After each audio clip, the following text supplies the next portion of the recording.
नमस्कार, हिंदी आचार्य पे आपका स्वागत है। आज हम पढ़ेंगे मोहम्मद गौरी के बारे में।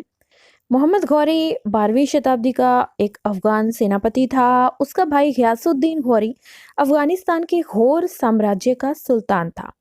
तो शुरुआत हम देखते हैं कि मोहम्मद गौरी ने एक तरह से भारत का इतिहास जो है, मध्यकालीन भारत का इतिहास जो है उसको बदला है।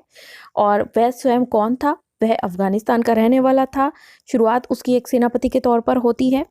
आगे देखते हैं कि मोहम्मद गौरी ने 1202 में गौरी साम्राज्य का वह शासक बन जाता है। और इससे पहले वो एक सेनापति की तरह गौरी साम्राज्य को उसने बहुत ही विस्तार किया। उसने पहले आक्रमण उसने मुल्तान पर किया था। और वैसे भी उसने ना भारत पे आने की कोशिश बहुत की और बहुत सारे युद्ध वह पहले हार भी जाता है। और क्योंकि प्राचीन भारत सोने की चिड़िया था और ये जितने भी आक्रमणकारी थे ये भारत में आना चाहते थे, क्योंकि इनको लगता था कि जो भारत है वह बहुत ही अमीर देश है इसलिए।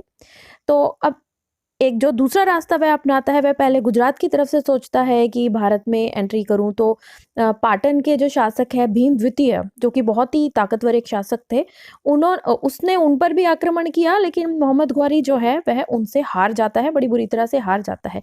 लेकिन फिर भी उसके बाद वह कोशिश नहीं छोड़ता और उसके बाद मोहम्मद गौरी पृथ्वीराज चौहान के बीच तराइन के मैदान में 2 युद्ध लड़ता है। पहला जो युद्ध होता है वह 1191 में तराइन के पहले युद्ध में तो पृथ्वीराज चौहान जीत जाते हैं, लेकिन अगले ही 92 में अगले ही साल वह दोबारा आता है मोहम्मद गौरी, और फिर पृथ्वीराज चौहान को वह दूसरे युद्ध में, तराइन के दूसरे युद्ध में वह हरा देता है।